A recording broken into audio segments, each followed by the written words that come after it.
السلام علیکم ناظرین، میں محمد اسلم حسین سیاست کی خبروں میں آپ سب کا استقبال کرتا ہوں۔ آج 26 اگست 2026 ہے۔ اسلامک تاریخ کے حساب سے آج 12 ربیع الاول 1448 ہجری ہے۔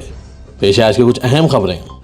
آج چاشمبے کو ملک بھر میں عید میلاد النبی صلی اللہ علیہ وسلم منائی جا رہی ہے۔ لوگوں نے شری نگر اور ممبئی کے ممتاز مذہبی مقامات پر نماز ادا کی، جبکہ کرناٹک کے شیوموگا میں سڑکوں کو روشن کیا گیا اور اس موقع پر مختلف علاقوں کو برقی خمخموں سے سجایا گیا۔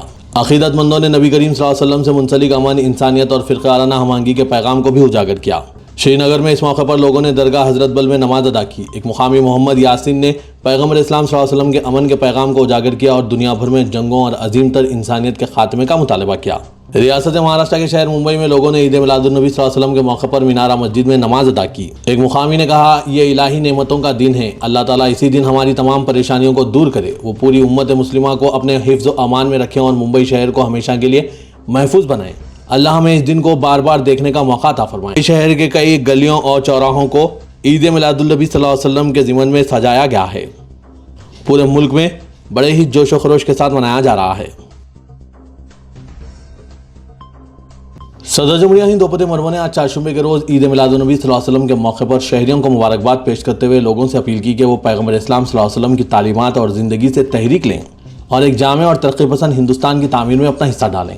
Social media platform X پر ایک پوسٹ میں آج چاشمبے کی صبح صدر جمہوریہ ہند دروپدی مرمو نے کہا کہ یہ موقع پیغمبر اسلام محمد مصطفیٰ صلی اللہ علیہ وسلم کی تعلیمات کو یاد کرنے کا موقع فراہم کرتا ہے اور اعلیٰ اخلاق کی اقدار اور فرض شناسی کے جذبے پر زور دیتا ہے۔ صدر جمہوریہ ہند دروپدی مرمو نے کہا کہ عید میلاد النبی صلی اللہ علیہ وسلم کے اس مقدس موقع پر میں اپنے تمام ہم وطنوں، بالخصوص اپنے مسلمان بھائیوں اور بہنوں کو دلی مبارکباد اور نیک تمناؤں کا اظہار کرتی ہوں۔ عید میلاد النبی صلی اللہ علیہ وسلم کا تہوار نبی کریم صلی اللہ علیہ وسلم کی تعلیمات کو یاد کرنے کا موقع ہے۔ ان کی تعلیمات ہمیں ابھارتی ہے کہ ہم اعلیٰ اخلاق کی رہنمائی اور سابقہ اخلاق سے رہنمائی حاصل کریں، حضرت محمد مصطفیٰ صلی اللہ علیہ وسلم کی مبارک زندگی اور ایک جامع اور ترقی پسند ہندوستان کی تعمیر میں اپنا کارکرد کردار ادا کریں۔ وزیر اعظم نریندر مودی نے آج چاشمبے کے روز اونم اور میلاد النبی صلی اللہ علیہ وسلم کے موقع پر ملک کے شہریوں کو مبارکباد پیش کرتے ہوئے ملک بھر میں خوشی، اتحاد، خوشحالی اور ہم آہنگی کی خواہش کی۔ اپنے social media platform X پر ایک پوسٹ میں وزیر اعظم نریندر مودی نے آج چاشمبے کی صبح لکھا، اونم کی مبارکباد اور کہا کہ پوری دنیا میں متحرک تہوار بڑے جوش و خروش کے ساتھ منایا جا رہا ہے۔ سب کو ایک خوبصورت اونم کی مبارکباد۔ یہ ایک متحرک تہوار ہے جو پوری دنیا میں بڑے جوش و خروش کے ساتھ منایا جاتا ہے۔ دعا ہے کہ یہ تہوار خوشی، اتحاد اور خوشحالی کے جذبے کو مزید تقویت بخشے۔ ایک اور پوسٹ میں وزیر اعظم نریندر مودی نے میلاد النبی صلی اللہ علیہ وسلم پر مبارکباد پیش کی اور مزید اتحاد اور خوشی کی خواہش کی۔ وزیر اعظم نریندر مودی نے لکھا، عید مبارک، میلاد النبی پر مبارکباد۔ مجھے امید ہے کہ یہ موقع ہمارے چاروں طرف اتحاد اور خوشی کو مزید فروغ دے گا۔ مودی نے کہا کہ احسان اور معاشرے کو واپس دینے کا جذبہ ہمیشہ ہماری رہنمائی کرے۔ بہار کے سابق وزیر اعلیٰ اور جنتا دل یونائیٹڈ کے رکن پارلیمنٹ نتیش کمار نے آج چاشمبے کے روز عید میلاد النبی صلی اللہ علیہ وسلم کے موقع پر مبارکباد پیش کی اور پیغمبر اسلام سے منسلک محبت، رواداری، امن اور عالمی بھائی چارے کے پیغام کو یاد کیا۔ اپنے social media platform X پر ایک پوسٹ میں نتیش کمار نے کہا، پیغمبر اسلام حضرت محمد مصطفیٰ صلی اللہ علیہ وسلم صاحب کے یوم پیدائش کے مقدس موقع پر میں دلی مبارکباد پیش کرتا ہوں۔ نیک تمنائیں جسے عید میلاد النبی صلی اللہ علیہ وسلم کے طور پر منایا جاتا ہے۔ پیغمبر حضرت محمد مصطفیٰ صلی اللہ علیہ وسلم صاحب کا پیغام محبت، رواداری، امن اور عالمی بھائی چارے کا تھا۔ نتیش کمار نے کہا کہ عید منانے کے لیے ایک اور محبت، باہمی ہم آہنگی اور رواداری کے لیے یہ عید منائیں۔ کانگریس پارٹی کے سرکردہ لیڈروں نے آج چاشمبے کو اونم اور عید میلاد النبی صلی اللہ علیہ وسلم کے موقع پر شہریوں کو مبارکباد پیش کی۔ لوک سبھا میں اپوزیشن لیڈر کانگریس صدر ملکارجن کھڑگے اور پارٹی رکن پارلیمنٹ پرینکا گاندھی وڈرا نے لوگوں کو خوشی، خوشحالی، امن اور فرقہ وارانہ ہم آہنگی کی خواہش کی۔ اپنے social media platform X پر ایک پوسٹ میں لوک سبھا میں اپوزیشن لیڈر نے لکھا، سب کو اونم کی بہت بہت مبارک۔ یہ تہوار سب کے لیے خوشی، نئی شروعات اور خوشحالی لائے۔ وہیں دوسرے پوسٹ میں انہوں نے عید میلاد النبی صلی اللہ علیہ وسلم کی مبارکباد بھی پیش کی۔ کانگریس صدر ملکارجن کھڑگے نے بھی عید میلاد النبی صلی اللہ علیہ وسلم اور اونم کے موقع پر لوگوں کو ہمدردی، امن، انصاف، جامعیت اور فرقہ وارانہ ہم آہنگی کی اقدار کو اجاگر کرتے ہوئے مبارکباد پیش کی۔ Social media platform X پر ایک پوسٹ میں کھڑگے نے کہا، عید میلاد النبی صلی اللہ علیہ وسلم کے مقدس موقع پر میں سب کو مبارکباد پیش کرتا ہوں۔ مرکزی وزیر داخلہ امت شاہ نے قومی سلامتی کی حکمت عملی کانفرنس کے اختتامی اجلاس سے خطاب کرتے ہوئے کہا کہ 2047 تک ترقی یافتہ ہندوستان کے ہدف کو حاصل کرنے کے لیے ملک کے داخلی سلامتی کے نظام کو مضبوط کرنے کی ضرورت ہے۔ انہوں نے ریاستی ڈائریکٹر جنرل آف پولیس اور مرکزی سیکورٹی ایجنسیوں کے اہلکاروں پر زور دیا کہ وہ مستقبل کے چیلنجوں کا جائزہ لیں اور حکمت عملی بنائیں۔ امت شاہ نے کہا کہ ابتدائی مرحلے میں دہشت گردی، نکسلزم، منشیات کی تجارت، دراندازی، سائبر حملوں اور عالمی عدم استحکام جیسے چیلنجوں کو روکنا زیادہ مؤثر ہے۔ انہوں نے ٹیکنالوجی، مصنوعی ذہانت یعنی AI اور ایجنسیوں کے درمیان ہم آہنگی کو قومی سلامتی کی اہم بنیادوں کے طور پر بیان کیا۔ امت شاہ نے نئی دہلی میں انٹیلیجنس بیورو کی قومی سلامتی حکمت عملی کانفرنس کے اختتامی اجلاس سے خطاب کر رہے تھے۔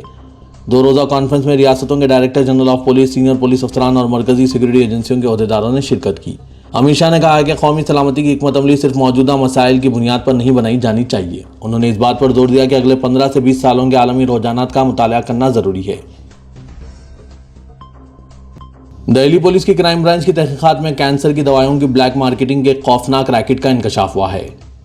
ایویلوماب انجیکشن، جسے مریض دہلی کے بلیک مارکیٹ میں تقریباً 1 لاکھ روپے میں خرید رہے تھے، صرف پانی سے بھرے ہوئے پائے گئے۔ جرمن مارک لیب کے ذریعے ٹیسٹنگ جو دواساز کمپنی کے ذریعے کی گئی، اس نے کینسر سے لڑنے والے کلیدی اجزاء کی عدم موجودگی کا انکشاف کیا۔ پولیس کے مطابق راجستھان حکومت کی اسکیم کے تحت کینسر کے مریضوں کو فراہم کی جانے والی ادویات بھی مبینہ طور پر بلیک مارکیٹ میں فروخت کی جا رہی تھی۔ کرائم برانچ نے تقریباً 9 کروڑ روپے کے اس مبینہ ریکٹ کا پردہ فاش کیا جو 7 ریاستوں میں پھیلے ہوئے ہیں۔ اس کیس کے سلسلے میں 17 افراد کو گرفتار کیا گیا۔ پولیس نے 588 بھری ہوئی اینٹی کینسر شیشیوں، 6 خالی شیشیوں، 7 خالی ادویات باکس، دیگر ادویات کے 3021 یونٹس اور تقریباً 50 لاکھ روپے نقد برآمد کیے۔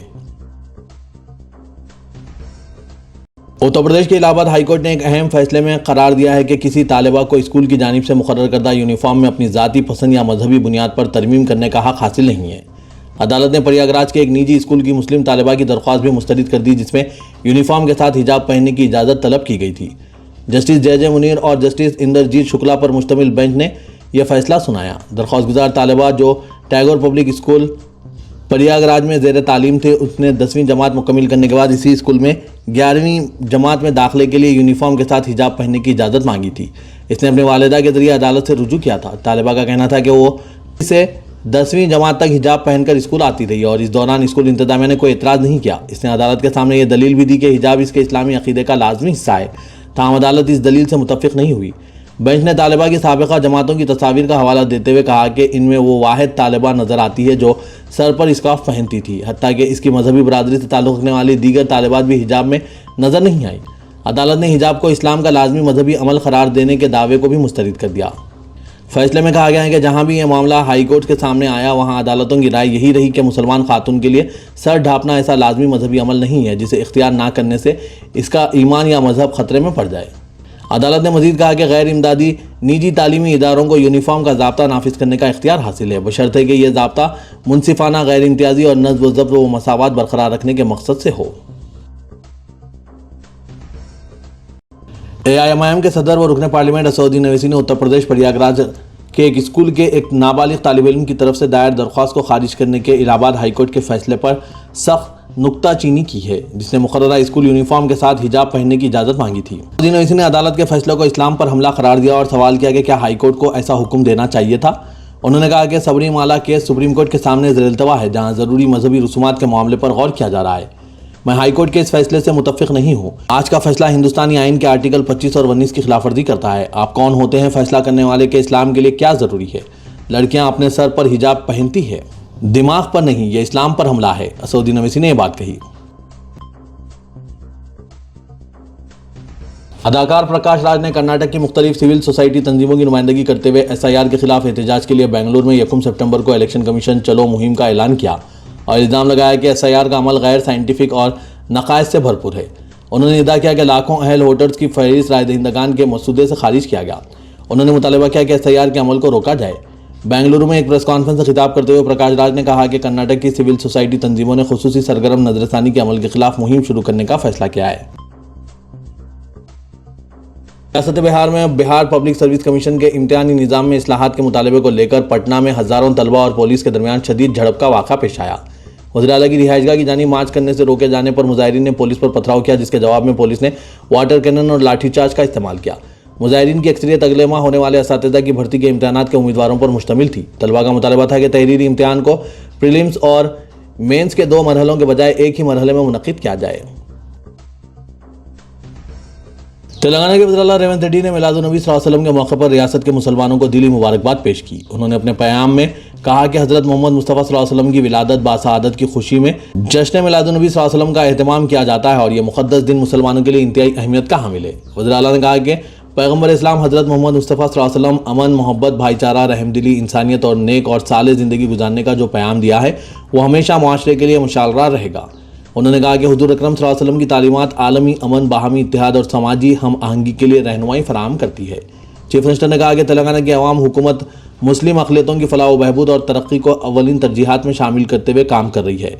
انہوں نے یقین دلایا کہ مسلمانوں کی سماجی، معاشی اور تعلیمی ترقی کے ذریعے بہتر موقع فراہم کرنے اور ہمہ جہتی خوشحالی کے لیے حکومت سنجیدگی کے ساتھ اقدامات کرے گی۔ چیف منسٹر نے دعا کی کہ میلاد النبی صلی اللہ علیہ وسلم کا یہ بابرکت موقع ہر فرد کی زندگی میں امن، خوشحالی، بھائی چارہ اور محبت کا باعث بنے۔ ریاست تلنگانہ میں ووٹر لسٹوں کی خصوصی جامع نظر ثانی یعنی SIR مہم کے تحت نوٹس کی اجرائی اور انکوائری کا عمل آخری مرحلے کو پہنچ گیا ہے۔ الیکشن کمیشن کے عہدیداروں کی جانب سے نوٹس کی تیاری اور پرنٹنگ کی کارروائی کو تیزی سے مکمل کیا جا رہا ہے۔ الیکشن کمیشن کی ہدایت کے مطابق جن ووٹرز کو نوٹس جاری ہوئی ہے ان کی باضابطہ انکوائری کا عمل 27 اگست سے شروع ہو کر 20 سپٹمبر تک مکمل کیا جائے گا۔ ریاست کے chief electoral officer Sudarshan ready نے ڈسٹرکٹ الیکشن آفیسرز یعنی DEOs اور الیکٹورل رجسٹریشن آفیسرز یعنی EROs کے ساتھ ایک اہم ویڈیو کانفرنس منعقد کرتے ہوئے اس مہم سے متعلق سخت اور شفاف رہنمائانہ خطوط جاری کیے ہیں تاکہ کسی بھی اہل ووٹر کا نام فہرست رائے دہندگان سے منسوخ نہ ہو پائے۔ الیکشن کمیشن کی جانب سے تمام BLOs اور BLAs کے علاوہ انتخابی عملے کو واضح اور پابند احکامات جاری کیے گئے ہیں۔ سماعت کی مقررہ تاریخ سے کم از کم 48 گھنٹے قبل BLOs پرنٹ شدہ نوٹس ووٹرز کے حوالے کریں اور فوری طور پر موبائل ایپ میں اس کا اندراج کریں۔ کانگریس ہائی کمان کونڈا سریکا کو برطرف کرے گی یا کونڈا سریکا ریاستی کابینہ سے مستعفی ہو جائیں گی؟ ذرائع کے مطابق کانگریس اعلیٰ کمان نے تلنگانہ میں ریاستی وزیر کونڈا سریکا کے معاملے میں قطعی فیصلہ کرتے ہوئے تنازع کو ختم کرنے کے لیے کونڈا سریکا کو مشورہ دیا ہے کہ وہ اپنے عہدے سے مستعفی ہو جائے، جبکہ کونڈا سریکا نے واضح کر دیا ہے کہ وہ ریاستی کابینہ سے مستعفی نہیں ہونے والی ہے۔ بتایا جا رہا ہے کہ اگر کونڈا سریکا کابینہ سے مستعفی نہیں ہوتی ہے تو ایسی صورت میں کانگریس پارٹی ہائی کمان انہیں برطرف کرنے کے اقدامات کر سکتی ہے۔ پارٹی حلقوں میں کیے جانے والے دعوے کے مطابق پارٹی ہائی کمان نے نلگنڈے سے تعلق رکھنے والے سینئر منسٹر کے ذریعے کونڈا سریکا کو پارٹی اعلیٰ کمان کا پیغام پہنچا دیا ہے اور ان کو 26 اگست سے قبل مستعفی ہونے کا موقع فراہم کیا گیا ہے۔ اگر وہ 26 اگست تک اپنے عہدے سے از خود مستعفی نہیں ہوتی تو ایسی صورت میں پارٹی قیادت ان کے مستقبل کے متعلق سخت فیصلہ کرنے پر مجبور ہو جائے گی۔ تلنگانہ کے وزیر اعلیٰ ریونت ریڈی نے موسیٰ ندی ترقیاتی پروجیکٹ پر آج اعلیٰ سطحی اجلاس منعقد کیا اور پروجیکٹ کی عاجلانہ تکمیل کے لیے عہدیداروں کو ہدایت جاری کی۔ اجلاس میں چیف منسٹر کے secretary Manik Raj, commissioner HMDA Sarfaraz Ahmed, commissioner GHMC CRV Kannan, commissioner Malkajgiri municipal corporation و Vinay Krishnan Reddy, commissioner Cyberabad municipal corporation Sujana, collector Ranga Reddy Narayan Reddy اور دیگر عہدیداروں نے جائزہ اجلاس میں شرکت کی۔ وزیر اعلیٰ نے موسیٰ ندی ترقیاتی پروجیکٹ کی عاجلانہ تکمیل کے لیے اراضی کے حصول کے کام میں تیزی پیدا کرنے کی ہدایت دی۔ انہوں نے کہا کہ اراضی کے حصول کے سلسلے میں عہدیداروں کو واضح پالیسی اختیار کرنی چاہیے۔ جوبلی ہلز اور سکندرآباد زون ٹاسک فورس کی مشترکہ ٹیموں نے متعلقہ مقامی پولیس کے ساتھ مل کر کارروائی کرتے ہوئے خود کو MBBS ڈاکٹر ظاہر کرتے ہوئے غیر قانونی طور پر علاج کرنے والے 11 نقلی ڈاکٹرز کو گرفتار کر لیا، جن میں ایک خاتون بھی شامل ہے۔ پولیس کے مطابق تحقیقات کے دوران معلوم ہوا ہے کہ گرفتار ملزمین کے پاس کوئی اتھینٹک طبی تعلیمی قابلیت یا میڈیکل ڈگری نہیں تھی، اس کے باوجود وہ غیر قانونی طور پر مریضوں کا علاج کر رہے تھے۔ پولیس نے بتایا کہ اس طرح کی سرگرمیوں سے مریضوں کی صحت اور زندگی کو سنگین خطرہ لاحق تھا، جبکہ ملزمین مالی فائدے کے لیے مریضوں کو علاج کے نام پر ٹھگ رہے تھے۔ ملزمین قابلیت نہ ہونے کے باوجود گلوکوز چڑھانے، انجیکشن دینے اور ٹاکے دینے سمیت مختلف طریقوں سے علاج کر رہے تھے۔ گرفتار شدگان میں راما شیکھر ریڈی، سدھاکر مہیش، بالا نرسمہا، محمد عبدل، بھارتی پرساد، سمدانی سرینیواس، سدانند رمیش لنگیا شامل ہے۔ پولیس نے خود ساختہ ڈاکٹرز کے پاس سے سرٹیفکیٹس اور دیگر فرضی دستاویزات کے علاوہ دیگر اشیاء بھی ضبط کر لی۔ صدر کل ہند مجلس اتحاد المسلمین اور رکن پارلیمنٹ حیدرآباد اسدالدین اویسی نے کہا ہے کہ حضور اکرم صلی اللہ علیہ وسلم نے ارشاد فرمایا کہ وہ اپنی اولاد کو 3 چیزیں سکھائے: نبی کریم صلی اللہ علیہ وسلم سے محبت، نبی کریم صلی اللہ علیہ وسلم کے اہل بیت سے محبت اور قرآن پڑھنا سکھائیں۔ حدیث پاک کے مطابق اس عمل سے مسلمانوں کی دنیا و آخرت سنورے گی، ان کی معاشرت اچھی ہوگی۔ اسدالدین اویسی صدر مجلس نے آج دارالسلام میں کل ہند مجلس اتحاد المسلمین کے زیر اہتمام جلسے رحمت العالمین سے صدارتی خطاب کرتے ہوئے ان خیالات کا اظہار کیا۔ اسدالدین اویسی نے کہا کہ ملک کے موجودہ حالات میں مسلمانوں کو ڈرنے اور گھبرانے کی ضرورت نہیں۔ بھارت کے مسلمان صحابہ کرام رضی اللہ تعالیٰ عنہ کی قربانیوں کو پیش نظر رکھیں، جو ظالم ہیں اور معصوموں پر ظلم کر رہے ہیں، ان سے اللہ بدلہ لے گا۔ اقتدار دائمی چیز نہیں ہے۔ چنگیز خان نے بغداد اور دیگر ممالک کو تباہ کر دیا تھا، لیکن اس کی اولاد نے اسلام قبول کر لیا۔ اویسی نے کہا ہے کہ سوویت یونین نے مدرسوں پر پابندی لگا دی تھی اور اسلام پر سختیاں عائد کر دی تھی۔ سوویت یونین ٹوٹ کر بکھر گیا لیکن مدرسے آج بھی آباد ہیں، اس لیے موجودہ حالات سے مسلمان ہرگز نہ گھبرائیں۔ اسد الدین اویسی نے کہا کہ اسلام انکاؤنٹر، بلڈوزر اور ظلم سے ختم نہیں ہوگا۔